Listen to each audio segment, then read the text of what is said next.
បងប្អូនញ៉ាំបបរតឡូងមានសាគូមានខ្ញុំសួរគាត់ហើយខ្ញុំស្គាល់បបរតឡូងបាក់ដូងក្តៅក្តៅចឹងឆ្ងាញ់ណា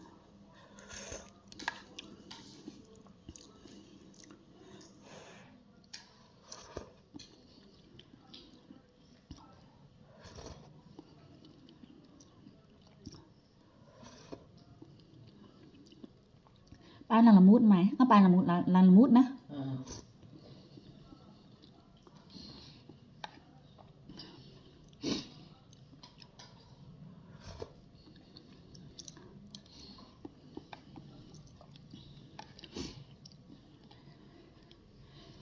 តៅ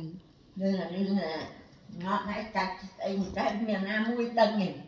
មកគប់លើមានណាដឹងចាកាត់ចាស់ស៊ឺស្លាប់តាមនឹងឯងមានខ្ញុំធ្វើវីដេអូ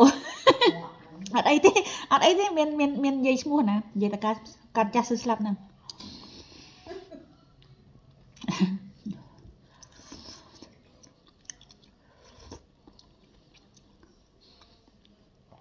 ប៉ុន្តែការគ្រោះធម្មជាតិបាក់ដែរណាយើងកើតមកឈឺស្លាប់វាមិនអីទេនេះអាគ្រោះធម្មជាតិនោះមកភ្លាមមកម៉ែណាស់តែមិនអ្នកប្រាំមានងាប់ពីអ្នកអីប៉ុនដូណែអីវាមកដើរលេងហ្នឹងឯង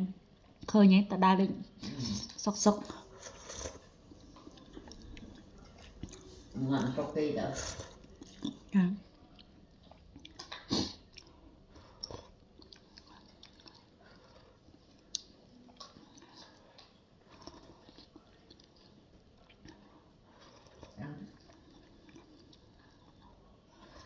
តែមកដល់ថៃអីមានគូស្នាក់ដល់ណាដឹងវាអត់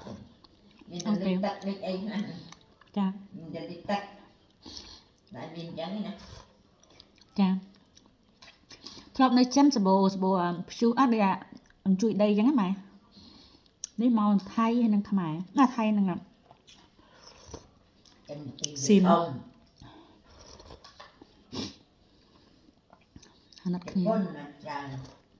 ចា